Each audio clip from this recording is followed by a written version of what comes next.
The idea of democracy, to me, is the most powerful idea that human beings have invented, apart from God. Democracy is a form of governing that allows those who are subject to rules to have some input or say over what those rules should be.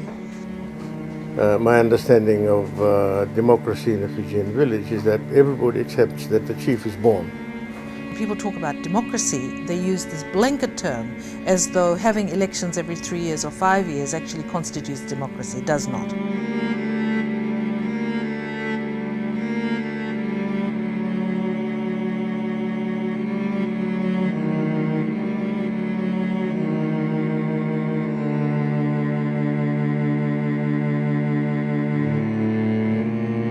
Fiji became a crown colony on 10th of October 1874, and from then on till 1904 there was a nominated legislative council. Then Europeans got the right to vote in 1904. It was property franchise. Indo-Fijians get the right to vote in 1929, and we have universal franchise in Fiji in 1963 when Fijian people vote for elections without any restrictions about property or age, so on. The difficulty with Fiji is that we got everything on a platter. We got everything in a tanwa, so to speak. We never fought for freedom. We never fought for democracy. Fiji is the only country in the world which ceded itself to Great Britain in 1974. Fiji is the only country in the world which declined independence 3 times. So where was the struggle for freedom?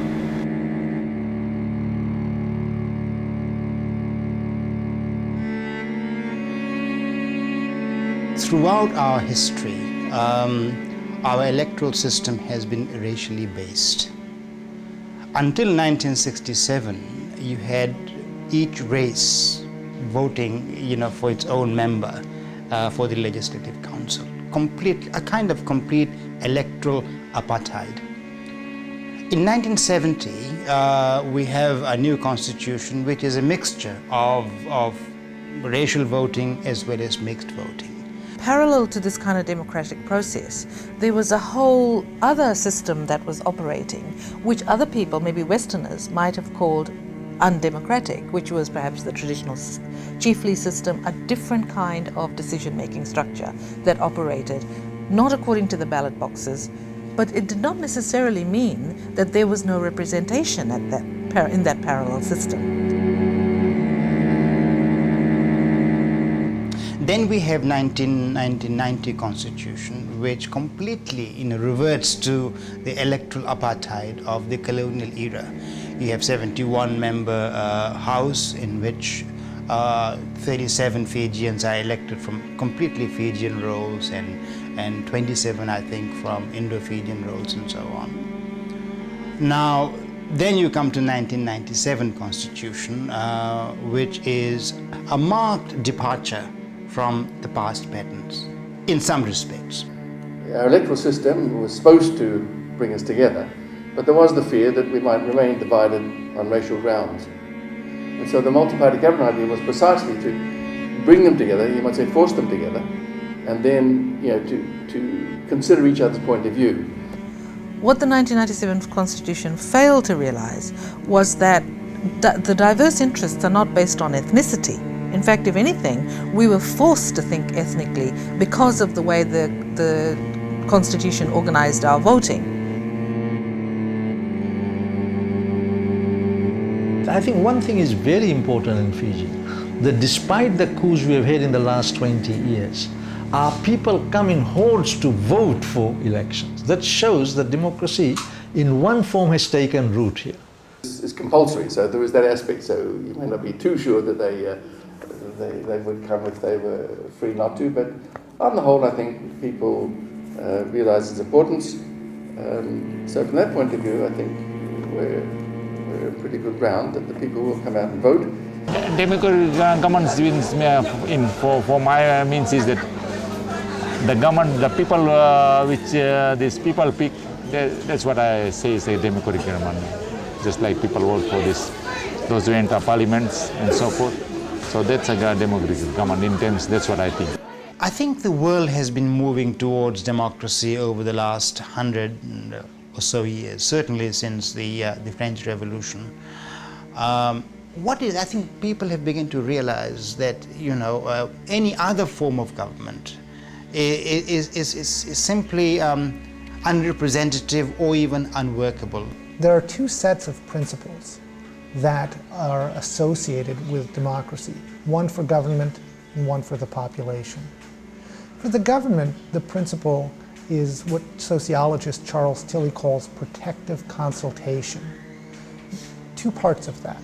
Consultation means that the people who are subject to the rules have a chance to express their needs, their desires, and their ideas to government. Protection means two things: that there's no harm that comes about from expressing those ideas, from expressing those needs, from expressing those desires. But protection also means that numerically small minorities or underprivileged groups in societies are also considered in decision making. Democracy is of the people. That is, people who are there, and it must be made up of the people. And by the people, they must make the decisions. And for the people, for everybody, not just for those that are the elite. I think, unfortunately, the way it works out sometimes, especially from an understanding of the Westminster system, is that it can work out a little bit as government of the people, by the majority, for the majority. I think probably that's one area where there needs, I think, to be a better understanding that it's really we want a government for the benefit of all the people. From that point of view, I think we need something that is fairly sort of consensus-oriented, that we're trying to please all the people, not just some. Quite often you only have two parties, a two-party system, or two parties and a small party which holds the balance of power. And so you have a system where coalitions have to be built, across the board, and that's what our system of voting, the new system of voting that was proposed in the 1997 Constitution was supposed to do, so that you're forced to build coalitions at cabinet level, so that whatever your varying differences are, if the people have decided that you're going to be elected in this proportion, then, and you have smaller parties, it's supposed to have a voice, from everyone. The system itself is not a bad one. Unfortunately, the differences were along race lines as opposed to other interest lines.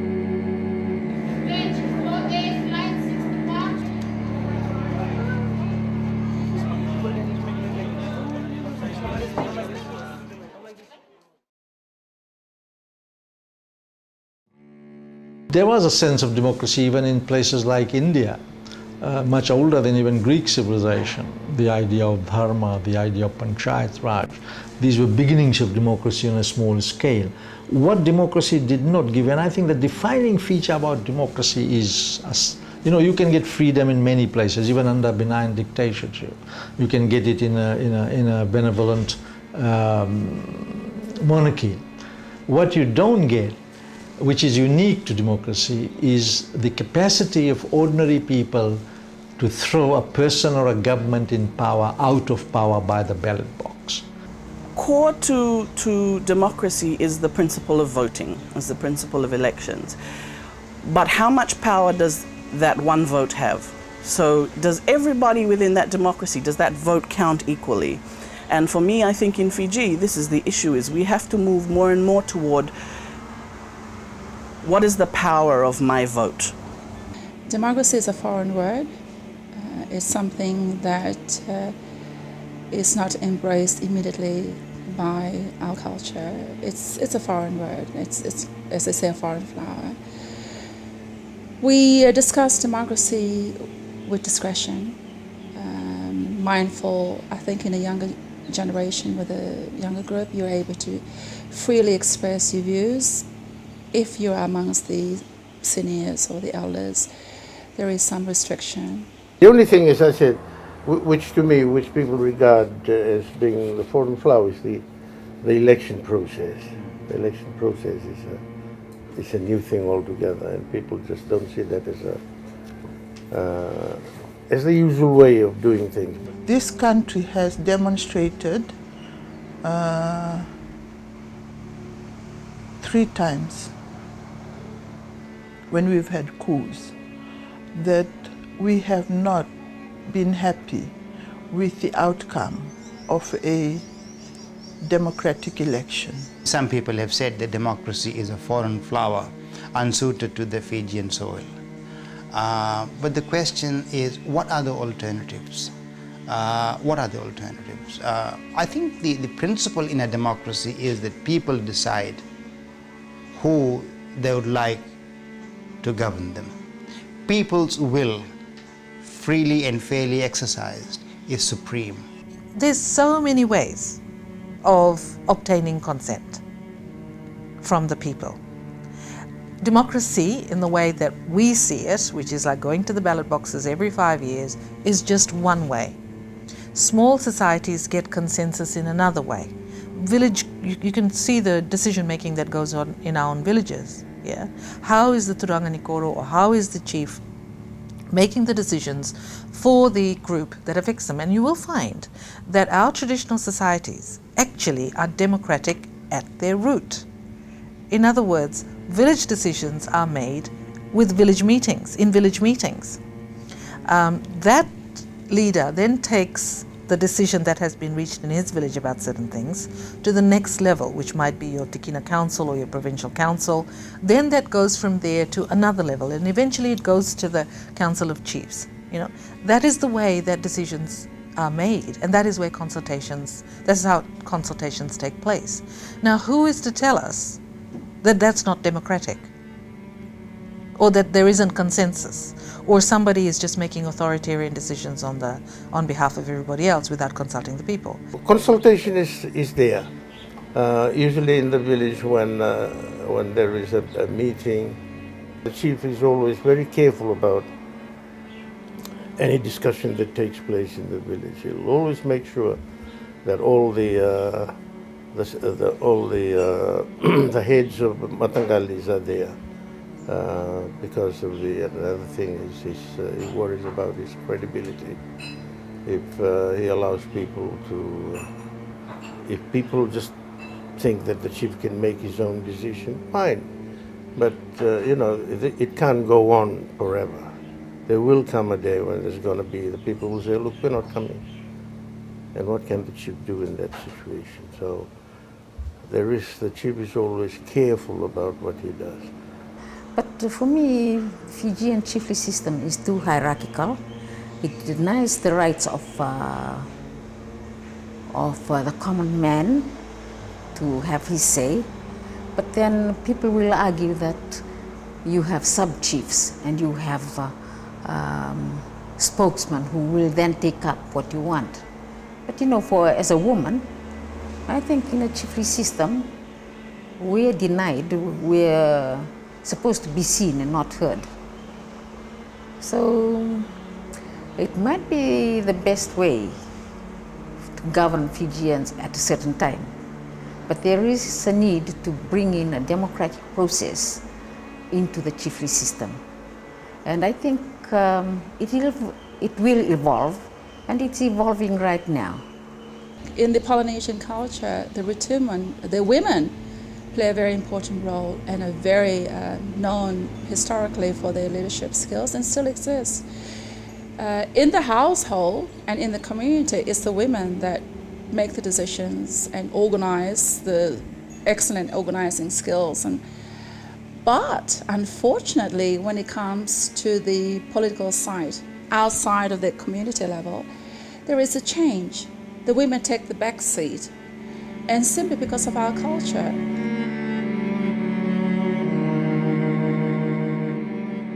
Democracy develops over the years, and we are not living amongst ourselves. We live with other people, and we are taking on board whatever better things we find which are better developed in other countries, we include that into our own system. True, democracy has its flaws. There's the famous statement by Winston Churchill, something like this, that democracy is the worst form of government, apart from all the others. And what that statement is trying to say, I think, is that you can see many faults and failings in democracy, things not working quite well, a bit confused, but nevertheless, when you add all the things up, it's better than these other forms of government. A dictatorship, or a military government, or a king, a royal system, or whatever.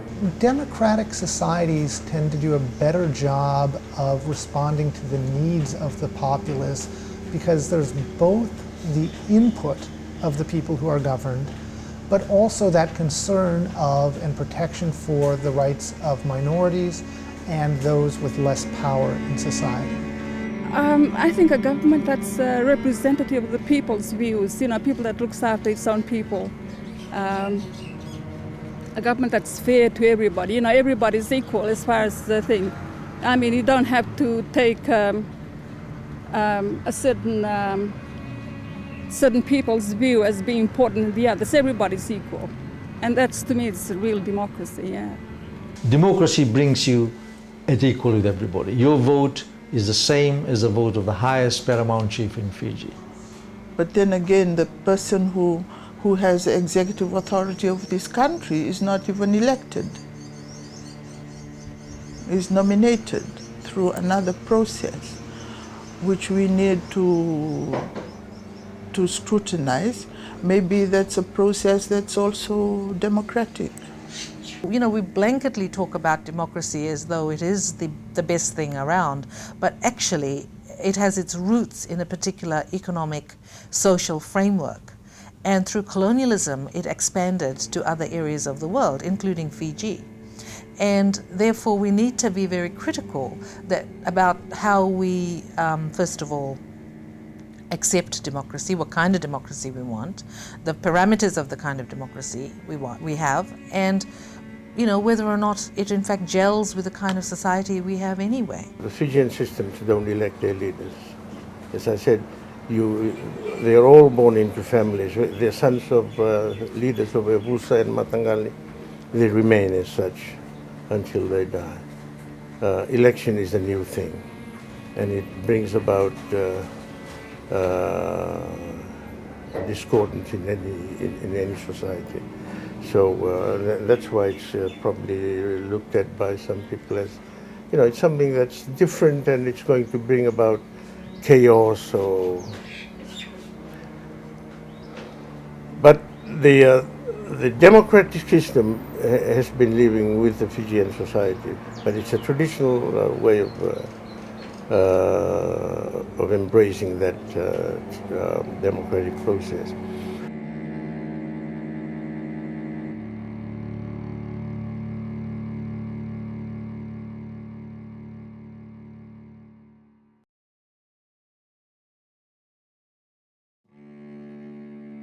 The process that goes through in democracy through the parliament, which is dependent on election, it becomes a legislature which makes laws, then there is an executive which puts these things into practice, what we call our ministers in civil service, and then there is a judiciary which you as an ordinary citizen, if you're not happy with the law, you can take it to the courts, and the courts say, no, this is not what is meant by this law. So there is an interpretation of those laws. And then of course you have your free media. The media takes up your case. Elections, which gives people the right choice, is very important. Because I think the idea, the concept of democracy is now deeply embedded in international conventions. And anyone who thinks that they can flout democratic principles, good governance and so forth, and escape with impunity is fooling himself or herself. Putting all of this into the pot or into the canvas, painting it onto the canvas, we sit back and we say, okay, what kind of representation do we need? Call it democracy, call it whatever you like. what kind of representation do we need that will allow everybody in the country to have a voice in the decision making that affects them so that they can plan for their future and their children's future. That's all it means. Now, if you're going to do it through formal democracy, which is going through the ballot box every 5 years or every 3 years and putting somebody's name on the piece of paper, and that's how, and then Parliament sits with a great deal of ritual and everything else, 3 times, 4 times a year, then that's what you need to get straightened out. The goal should not be democracy in itself, but it should be what democracy produces that is good for us. If democracy is causing all these problems for us, we've had 3 coups. All have had traumatic effects on the country, on not only the politicians, but the social repercussions have been tremendous and difficult to deal with. So are we going to perpetuate a system that is not producing good outcomes for us? I can tell you this, that the Fijians accept the election very well indeed. It's only the leaders, some leaders who are leading Fijians and other races, like the leaders are the ones who are making decisions for them, who are running, who seem to be advising them with the wrong thing. They have their own agenda. When they reach the government, they into the parliament, they never bother us. They just come after us for vote. When they sit in the parliament house, they never bother about us. Especially in the village. They just come along and see they decide to get vote from them. We voted them, but the thing they promised us, they never done. I think to be an excellent leader, you have a combination of everything. You have to be a hard worker. You have to know what's going on in every corner of your society and your realm. You have to have your finger on the pulse as far as the international community is concerned. You need to be widely read on economic policy and political differences across the world. You need to know the history of the world. You need to be a good historian as well. But ultimately you need to have a very good understanding of social organization and social structure. And you need to have a very, very good ear for listening. The person will have to command or earn the respect of everybody, or the majority of people around him. In a democracy too, it can be weak if you don't have a good leader, because everybody thinks that they can make the decision, and you must have a good leader who then makes the final decision to do this or to do that. बड़े को एक दूसरा से मिले जुले और इसके बारे में बातचीत करें डायलॉग के जरिए कि कब इलेक्शन करना है, और जब तक कुछ ये लोग आपस में नहीं सलाह मशवरा करें तब तक जो ना हम जैसे लोग छोटे लोग भी है तो जब वो लोग एकता में हुई हैं तो हम लोग संगठन में आ सकता है.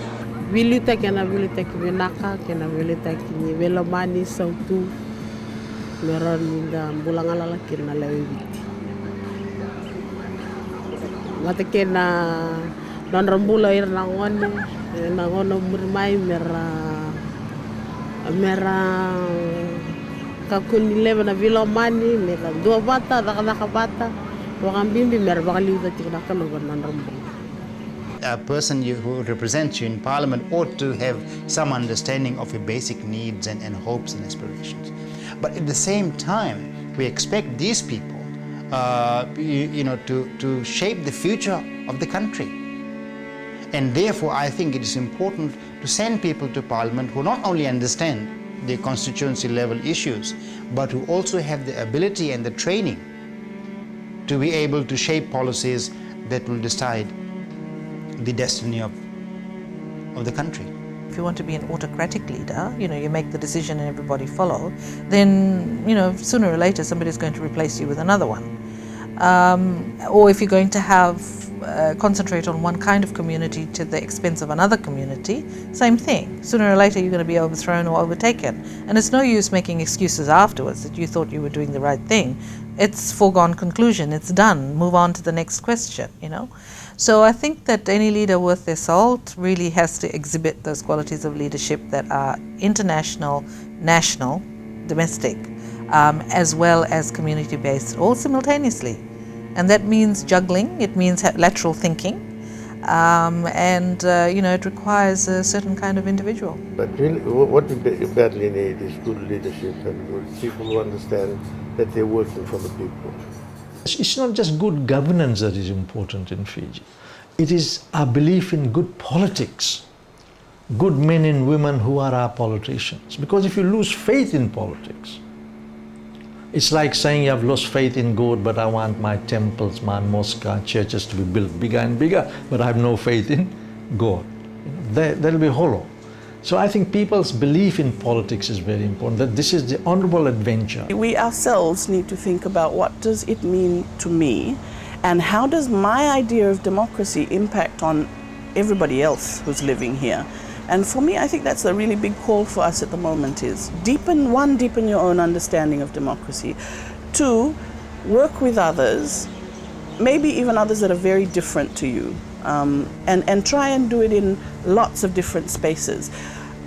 And I'd say, thirdly, be very careful when democracy starts to reflect just the needs of those who are either elite or who are tapped into the economic gains that come from so-called democracy.